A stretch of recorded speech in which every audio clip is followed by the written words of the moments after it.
እንደ ዳጊ መጫወቻ ብቻ የሚያደርግሽ። መቼም ሊያፈቅርሽ አይችልም መቼም። አይ አትሳሳች፣ እኔን በጣም ያፈቅረኛል። ዳግምም ሆነ ዳኒ ለኔ ሲሉ ይሞታሉ። ሁለቱም በጣም ያፈቅሩኛል። ይሄን ደግሞ እናንተ መቀበላችሁ ነው። ዳግም እኔን በጣም ያፈቅረኛል። እኔን መቼም አይተወኝም። እሱ ካንቺ ጋር አብሮሽ ሊተኛ ይችላል። ሀሳቡ ግን ሁሌም ከኔ ጋር ነው። ያሳዝናል። ሁሌም በደን ታቀፈሽ መተኛትሽ። አንቺ ማትረቢ ራስሽን እንደ ንግስት ነው እንዴ የምታስቢው? አንቺ እኮ ተራ የጉሊት ቸርቻሪ ልጅ ነሽ። አንድ የሀብታም ልጅ ስላጠመድሽና ለተወሰነች ጊዜ አብሮሽ ስለቆየ ከለኔ ሰው የለም ማለት። በነገራችን ላይ ትላንት መጥቶ ነበር። ላገባ እንደሆነ ሲሰማ መቋቋም አቅቶት ነበር። ምን እንዳለኝ ማወቅ ትፈልጊያለሽ? ምን እንዳለሽ ሁሉንም ነገር አውቃለሁ። እኔና ባለቤቴ ምንም የምንደባበቀው ነገር የለም። ስለዚህ አንቺ ምንም የምትነግሪኝ ነገር የለም። እውነት አውርቶሻል?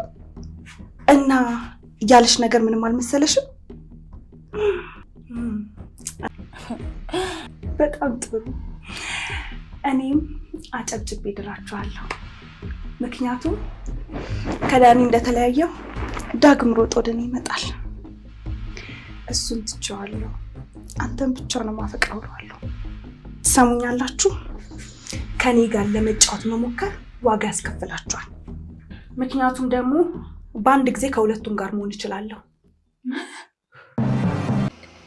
ለኤሚም ደግሞ አስፈልጋታለሁ። እሺ በቃ የኔ ልጅ ሁሉንም አንተ እንዳልከኝ አደርጋለሁ። በፍጹም አንተን አልቃወምህ። እሺ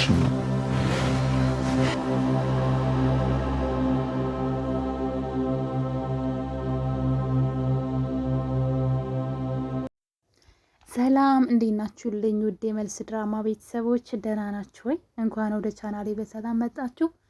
መልስ ድራማ ክፍል 14 ላይ እንግዲህ በሐረግ ድራማ ቤዛ ሆና የምትተውነው የምንወዳት ሄመን ሆና እንግዲህ በመልስ ድራማ ላይ ከመጣች ሰንበትበት ብላለች። ያፌት ውድ ፍቅረኛ ሆና ማለት ነው። እና እንግዲህ ያው ድራማው ትንሽ ቆየት እያለ ስለሚመጣ ከረሳችሁት ብዬ ላስታውሳችሁ ብዬ ነው እንጂ ብዙዎቻችሁ ታውቋታላችሁ ማለት ነው። እና እንግዲህ ሄመን እናቷ ከሞተች በኋላ ዳግም እኔ ጋር እንጋባና ዳጊን እንበቀለው፣ እሱ የሁለታችንም ጥላት ነው ብሏት ነበረ። እሷም እንግዲህ እሱን ለመበቀል ምንም ነገር አደርጋለሁ፣ የእናቴ ገዳይ ነው፣ ፍቅሬን ብቻ አይደለም የነጠቀኝ፣ ህይወቴን፣ ሴትነቴን፣ እድሜን ብቻ አይደለም እናቴንም ነጥቆኛን፣ ስለዚህ እሱን እበቀላለሁ ብላ እንግዲህ ትነሳለች። በተለይ ደግሞ ዳጊ ማለት ነው እሷን ለማግባት ያነሳሳው ነገር እሷ እርጉዝ ስለሆነች ነው። ከዳግም እርጉዝ ነች እና እንግዲህ ዳግም ደግሞ እሷ እርጉዝ እንደሆነች አያውቅም፣ የሚያውቀው ታሪክ የለም። አሁን ላይ አንደኛ ልጁን እኔ ማስወጣት ፈልጋለሁ፣ የጠላቴን ልጅ አልወልድም ብላ ነበረ። ዳኒ ደግሞ ጓደኛው እንደዛም አይሆንም፣ እንደውም አንቺ የኔ ሆነች ሲያይ እሱ ዘላለሙን ራሱን ሲወቅስ ይኖራል። እሱን መበቀል ከፈለግሽ እሱ እንዳሳመመሽ አሳመሚው እንጂ ሌላ ጥፋት አታጥፊ ማለት እኔና አንቺ እንጋባ ብሏታል። አሁን ላይ እንግዲህ ትንሽ ፈተናዎች እየገጠሟቸው ነው ሊጋቡ ካሰቡ ጊዜ በኋላ።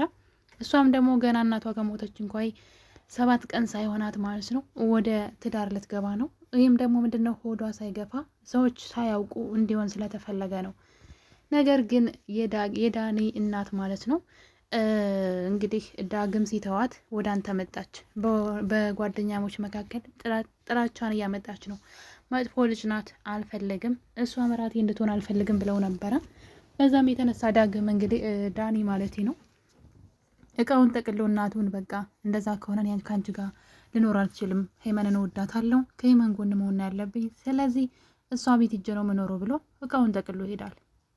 እና እንግዲህ የዳኒ እናት እሺ በቃ ይቅርታ ማለት መጀመሪያ ነው ማየት አልፈልግም ብላ ነበር ሄመንን። ለሄመንም አንድ ነገር ነግራታለች። እዚህ ቤት ልጅና ግብተሽ ብትመጪ ስትሰቃይ ነው የምትኖሪው፣ ስለዚህ አይሆንም ብለሽ እምቢ በይው ብላት ነበረ። እሷም ያንን ነገር ተናግራ ነበር። የዳኒ እናት ምናልባት ሄመንን ልታሰቃያት ፈልጋ እንደተናገረችው እሺ ያለችው አሁን።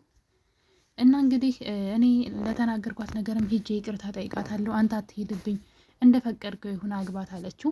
ተስማሙ እና የደስ ብሎናል። እንግዲህ ሴትዋ ተንኮል አስባ ካልሆነ ማለት ነው። ነገር ግን ሌላ ችግር መጣ።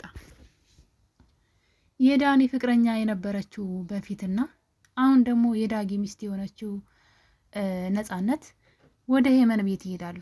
ሄመንን ማለት አስቡት፣ መጀመሪያ የዳግም ፍቅረኛ ነበረች የሚወዳት። አሁንም በትዳሩ ውስጥ እንኳ እያለ ለእናቱ ሲል እናትየዋ ሄመንን የድሃ ልጅ ካገባ እኔ ሞታለሁ፣ የልብ ህመም አለብኝ፣ ዛሬ ነገር ትንሽ ነገር ከተናደርኩኝ እሞታለሁ ብላ አስፈራርታ ነው የውሸት ሕክምና አሰርታ በግድ የማይፈልጋትን ሴት ነፃነትን እንዲያገባ ያደረጉት እናቱ ናቸው።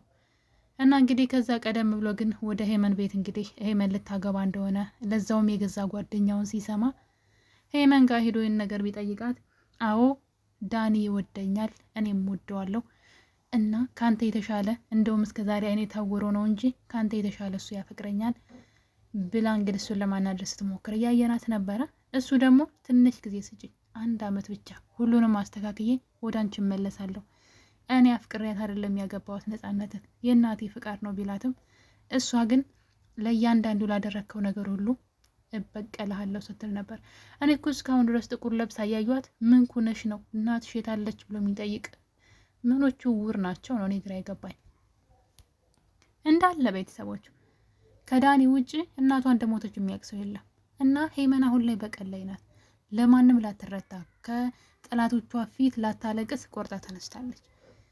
እና እንግዲህ ከዚህ ነገር በኋላ ነገሩ ሁሉም ሰው ጋር ስለደረሰ ነፃነት የጓደኛዋ እንግዲህ የነፃነት ጓደኛ ናት የዳኒ ጓደኛ ሁና የነበረው ፍቅረኛ ሁና የነበረችው እና ለገንዘብ ብላ ነው የቀረበችው። አትፈልገውም። እንግዲህ ተቀባብዬው እለየዋለሁ እያለች ነበረ። እሷ ናት ያቀነባበረችው። ሄመንን ትቶ ዳግም ነፃነትን እንዲያገባ ትልቅ ሚና ተጫውታ ነበረ። የሚገርመው ነገር ግን ልክ እሷ ዳግምን ነፃነትን እንድታገባው አድርጋ ከሄመን ስትለይ ማለት ነው የእሷ ፍቅረኛ ሄመንን ሊያገባት ነው። አስባችሁታል? እና እንግዲህ በዚህ መሀል እያሉ እሷን ለማናደድ ወደ ቤቷ ሄደው ነበረ። በተለይ ደግሞ የዳኒ ፍቅረኛ ተብዬዋ እንዴት እኔ በህይወት እያለሁ እሱን አታገቢም ፍቅረኛዬ ነው በማለት ሄመንን ለማናደድ ወደ ቤቷ ሄዱና እንግዲህ ልካቸውን ስትነግራቸው ያየው ነበረ። እኔ በጣም ጀግና ሴት ወጥቷታል። አንዲትም ባንኳ ታለቅስላቸው። ሁለቱን እንደውም እርስ በርስ ልታጣላቸው ነበረ። ምን እንዳለች እንግዲህ ነፃነት ስሚ ነፃነት አለቻት። ሁለቱ ጓደኛሞች ናቸው።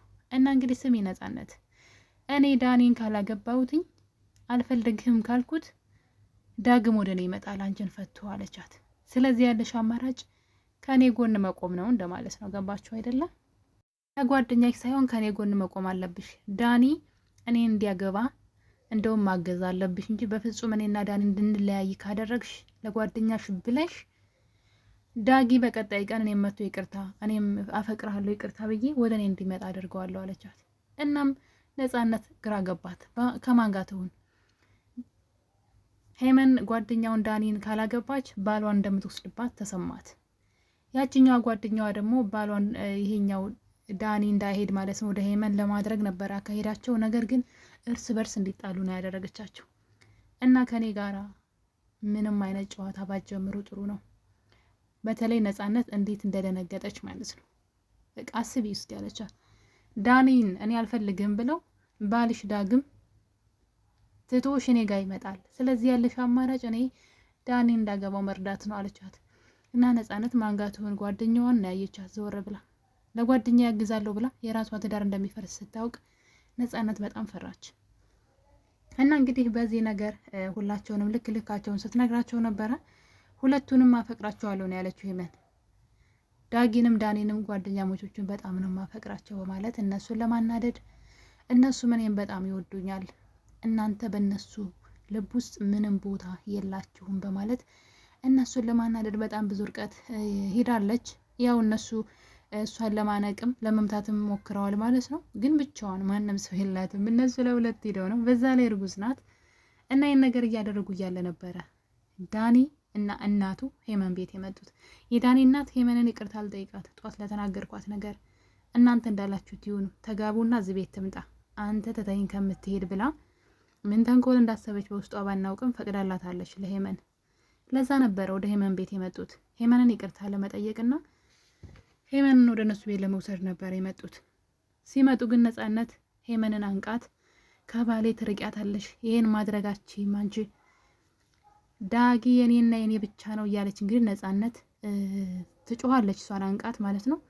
እሷ ደግሞ ስትጫወትባቸው ነበር በስሜታቸው ላይ እነሱ በሁለቱም ወንዶች ተፈላጊ እንዳልሆኑ፣ እሷን ግን ሁለቱም ወንዶች እንደሚወዷት እንደሚያፈቅሯት፣ እሷም ደግሞ ሁለቱንም እንደምታፈቅራቸው እንግዲህ ከባድ ነው። ይሄን ነገር አስቡት። እነሱ ያገቧቸው ሰዎች እንደማይወዷቸውና እሷ ነገ ላይ ሁለቱም ወደ እሷ ሊመጡ እንደሚችሉ ስትነግራቸው እነሷን ለማናደር ሄደው እንግዲህ እነሱ ራሳቸው በሽቀው ተናደው ሲወጡ አይተናልና የሄመንን ጥንካሬ በጣም ነው ያደነኩላት። እኔ ደግሞ ክፉ ቃል ሲናገሯት ምናምን አንቺ ድሃ አንቺ እንትን ልጅ ሲሏት ወድቃ የምታለቅስ ነበር የመሰለኝ። እሷ ግን እንደዛ አላደረገችምና መልስ ድራማ እንግዲህ ብዙዎቻችሁ ትወዱታላችሁ ብዬ አስባለሁ። በቀጣይ ደግሞ በሌላ ክፍል በቆንጆ እስከምንመለስ በክፍል 15 ማለት ነው። ሁላችሁንም ወዳችኋለሁኝ። ለቤቴ አዲስ ከሆናችሁ ሰብስክራይብ ማድረግ እንዳትረሱ፣ ላይኩን ደግሞ አትርሱት፣ ግጩት። በቀጣይ እስከምንገናኝ ቸር ቆዩልኝ።